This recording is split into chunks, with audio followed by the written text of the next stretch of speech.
নারীদের জন্য একটা নিরাপদ ক্যাম্পাস হবে এবং আমার পরিবহনের আধুনিকায়ন হবে, সেই ধরনের একটি স্বপ্নের ক্যাম্পাস বিনির্মাণ না হওয়ার আগ পর্যন্ত আমরা থামবো না, আমরা আমাদের লড়াই চালিয়ে যাব। আমরা দেখতে পাচ্ছি আমাদের এই বিশ্ববিদ্যালয়ে আজকে 100 বছর পার করেছি, এখানে যতগুলো সংকট আছে সবগুলো কৃত্রিম সংকট। এই সংকটগুলোর মূল কারণ হচ্ছে এখানে প্রপার এক্সিকিউটিভ প্ল্যান না থাকা, পলিসিগত জায়গায় সমস্যা।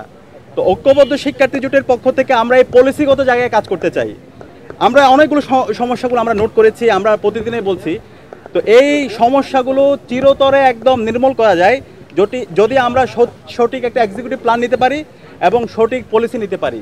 তো ঐক্যবদ্ধ শিক্ষার্থী জোট আমরা যখন শিক্ষার্থীদের ম্যান্ডেট পেয়ে তাদের প্রতিনিধিত্ব করার সুযোগ পাবো, সবার আগে আমরা এই পলিসিগত জায়গায় আমরা আমূল পরিবর্তন নিয়ে আসবো এবং আমরা এক্সিকিউটিভ প্ল্যান গ্রহণ করব। আপনারা ইতিমধ্যে দেখতে পেয়েছেন আমরা আমাদের 36টি সংস্কার প্রস্তাবনা দিয়েছি, 12 মাসে করতে চাই এবং কোন মাসে কোন কাজটা করব সেই এক্সিকিউটিভ প্ল্যানটা আমাদের নেওয়া হয়ে গিয়েছে।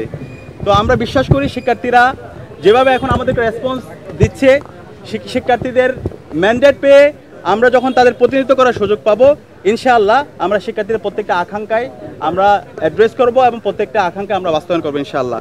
আমাদের যে ইশতেহার, সেই ইশতেহারের প্রথম যে দাবি সেটা হলো ডাকসুকে একাডেমিক ক্যালেন্ডারভুক্ত করা, যেটা 1 বছর আগে আমরা বিশ্ববিদ্যালয়কে 63 দফা সংস্কার প্রস্তাবনা দিয়েছিলাম, সেখানেও বলেছি এবং সেটা আমাদের কমিটমেন্ট।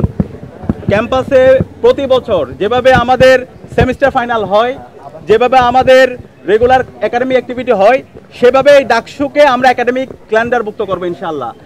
9 তারিখের পরে আবার পরবর্তী বছরে নির্ধারিত সময়ে যেন 9 তারিখে যেন ডাকসু নির্বাচন হয়, অথবা নির্ধারিত 1 বছর পূর্ণ হওয়ার পরে যেন ইশতেহার ঘোষণা হয়, সেটার জন্য আমরা কাজ করব এবং এটা বিশ্ববিদ্যালয়ে একাডেমিক ক্যালেন্ডারভুক্ত হবে ডাকসু নির্বাচনটা সঠিক সময়ে এটা আয়োজন করা। একই সাথে আমরা বারবার বলছি আমাদের ঢাকা বিশ্ববিদ্যালয়কে আমরা একটা পূর্ণাঙ্গ একাডেমিক ইনস্টিটিউট বানাতে চাই।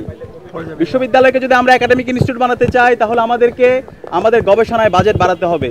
আমাদের শিক্ষক নিয়োগ যে প্রক্রিয়া আছে সেই নিয়োগ প্রক্রিয়ায় মেরিটোরিয়াস এনশিওর করতে হবে। এখানে বিশ্ববিদ্যালয়ে আমাদের শিক্ষক নিয়োগ প্রক্রিয়ায় ডিপার্টমেন্টে যাদের ভালো রেজাল্ট থাকবে, যাদের একাডেমিক এক্সেলেন্সি থাকবে, তারাই বিশ্ববিদ্যালয়ে নিয়োগ হওয়ার জন্য তাদেরকে আমরা তাদেরকে নিয়োগ নেওয়া হবে। কিন্তু আমরা বিগত সময়ে দেখতে পেয়েছি বিভিন্ন পরিচয়ের কারণে দলীয় বিবেচনায় নিয়োগ হয়েছে। তো এই নিয়োগের কারণে আমাদের একাডেমিক যে এনভায়রনমেন্ট, সেই একাডেমিক এনভায়রনমেন্ট নষ্ট হয়েছে। এবং একই সাথে আমাদের যে গবেষণায় যে বাজেট, সেই বাজেটের কথা আমরা বারবার বলছি। একটু যদি পূর্ণাঙ্গ একাডেমিক ইনস্টিটিউট করতে চাই, অবশ্যই আমার গবেষণায় বাজেট বাড়াতে হবে, আমার লাইব্রেরি ফ্যাসিলিটিস বাড়াতে হবে। আমার যে লাইব্রেরিগুলো আছে, আজকে বিজনেস ফ্যাকাল্টি ই লাইব্রেরি এখন পর্যন্ত বন্ধ। আমাদের সায়েন্সের যে ল্যাবগুলো আছে সেই ল্যাবগুলো খুবই জীর্ণ অবস্থায় আছে। 30 বছর 35 বছর 40 বছর আগের মেশিনগুলো এখন ওখানে পড়ে আছে।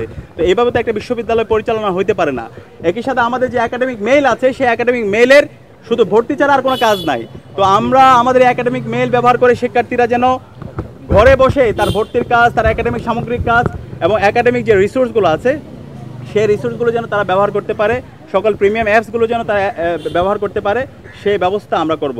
এবং একই সাথে আমাদের আবাসন সংকটের কথা আমরা বলছি, সেই আবাসন সংকট দীর্ঘমেয়াদী আবাসন সংকট যেন দূর হয়, সেটার জন্য হল নির্মাণ করার জন্য বিশ্ববিদ্যালয় প্রশাসনকে বাধ্য করা এবং প্রায়োরিটি বেসিসে আমাদের যারা ছাত্রী বোনরা আছে, নারীরা আছে, তাদের জন্য আবাসন সংকট নির্মূল করার জন্য আমরা হোস্টেল করার জন্য বিশ্ববিদ্যালয় প্রশাসনকে বাধ্য করব এবং আবাসন ভাতার ব্যবস্থা করব। এবং আমাদের খাদ্যের নিরাপত্তা, স্বাস্থ্যের নিরাপত্তা এবং উন্নত পরিবহন এবং access to career, first year থেকে একজন শিক্ষার্থী যেন তার ক্যারিয়ার ডিজাইন করতে পারে, সেটার জন্য আমরা কাজ করব। তো আমরা বিশ্বাস রাখি ঐক্যবদ্ধ শিক্ষার্থী জোটের যে অ্যাক্টিভিটি, সেই অ্যাক্টিভিটি এবং যে ইশতেহার, সেটার উপর ঢাকা বিশ্ববিদ্যালয়ের শিক্ষার্থীরা আস্থা রাখবে এবং ইনশাআল্লাহ আমরা 9 তারিখ শিক্ষার্থীদের ব্যালট বিপ্লব দেখতে পাবো ইনশাআল্লাহ।